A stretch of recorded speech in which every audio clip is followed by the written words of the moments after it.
Good day everyone, I am Jane and because today I am going to discuss the Week 2 module. So first, describe the way of life, beliefs, and religions of the Filipinos during the pre-colonial period. So the pre-Hispanic belief system of Filipinos consisted of a pantheon of gods, spirits, creatures, and men that guarded the streams, fields, trees, mountains, forests, and houses. So, Bathala, who created earth and man, was superior to these other gods and spirits. Regular sacrifices and prayers were offered to placate these deities and spirits, some of which were benevolent, some malevolent. Wood and metal images represented ancestral spirits, and no distinction was made between the spirits and their physical symbol. Reward or punishment after death was independent upon behavior in this life. So, second, what are the various causes responsible for the brevity of Philippine literature? So, there are many possible causes for the brevity of Philippine literature, but some of the most common ones are the lack of a unified national language and literary tradition. So the Philippines is a multilingual and multicultural country with over 170 languages spoken by different ethnic groups. This diversity has resulted in a fragmented and diverse literary landscape where each region has its own literary forms and genres, often influenced by foreign languages and cultures. There is no single Philippine literature, but rather a collection of literatures that reflect the various histories, experiences, and identities of the Filipino people. Third question. So, explain how did the written characters employed by the early Filipinos differ from those being used today? So, printing and publishing began in the Philippines with the arrival of the Spanish in 1565, encountering an enormous number of native languages. The Spaniards felt a pressing need to describe the languages most commonly spoken in the archipelago in order to communicate with the Filipinos. So with the establishment of Spanish sovereignty over the Philippines, the Spanish crown issued several contradictory laws regarding language. The missionaries were used to learn the vernacular languages but were subsequently required to teach Spanish. For this reason, missionaries learned the Philippine languages by writing vocabularies, grammars, and catechisms. So, last question is define the following in one sentence each. So, first we have Kudanag. So, it is a songs giving accounts of the battle. Second, the Tagumpay or Talindad. It is a songs of hanging captured enemy.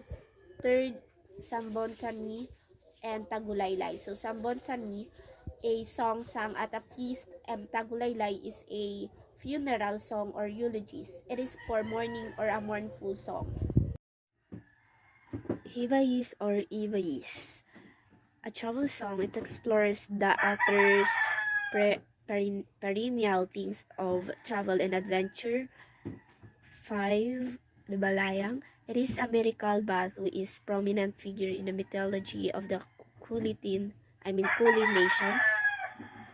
6. Papuri or phrase. As a form of social interaction expresses recognition, reassurance, or admiration. 7. Onsigut, Bansal, and Pagatin. So, Onsigut, a wedding song that is sung by the bride and groom as they exchange vows. So, Bansal, it is another wedding song that is sung by the guests and relatives of the newlyweds. And the Pagatin, a third wedding song that is sung by the bride's parents as they bid farewell to their daughter. Number 8, Kulintang, refers to the gong and drum ensemble indigenous to the Sulu and Mindanao Islands in the southern Philippines and northern Borneo. Number 9, Maragtas. It is a work by Pedro Alcantara Monteclaro, titled in English translation, History of Panay from the First Inhabitants and Bornean Immigrants, from which they descended to the arrival of the Spaniards. Number 10, Hinilawod. The term Hinilawod generally translates to tales from the mouth of the Halawod River. So, number 11, Ibalon.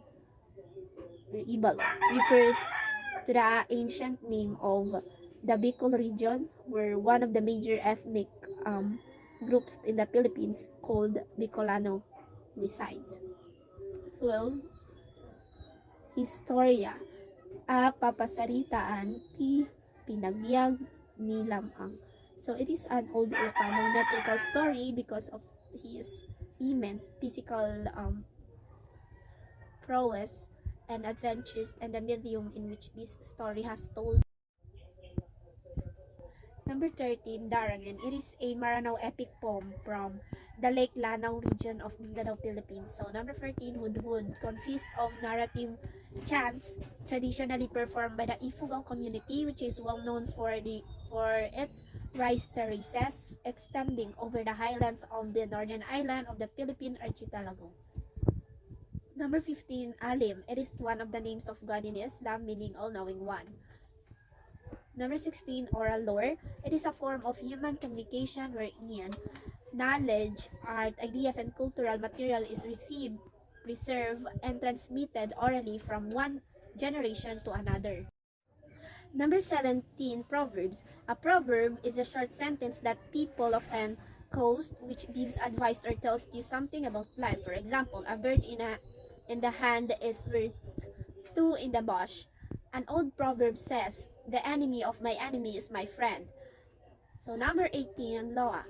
A folk tradition mirrors the Ilonggo's folk's creative or poetic intuition. For example, rosas, rosas nga kamantig. Soltero nga way novia, agi. So number 19, myths are stories derived from cultural traditions or legends which have a deep symbolic meaning and usually involve a lesson which will be helpful to the listener or reader. So one such myth is the Greek myth of Persephone, which is used to understand and give meaning to the changing seasons. Number 20, legends. Traditional story or group of stories told about a particular person or place. Formerly, the term legend meant a tale about a saint. The legend of King Arthur is the favorite most legend we grew up reading and viewing. So, 21 epics are grand, long compositions about the heroic deeds of men and women. They include stories about gods as well. So, example, the Mahabharata and Ramayana. So, number 22, folk song. It is a traditional piece of music that was composed about a particular group of people, an event, or an experience. Example, the Barabara Allen. Last number, which is the number 23. So, the riddles. A riddle, it is a word puzzle in which one player asks a confusing question and the other player has to figure out its meaning. So, for example, what can only be used when it's broken? So, the answer is an egg. So, an egg is pretty useless for cooking until you break its shell.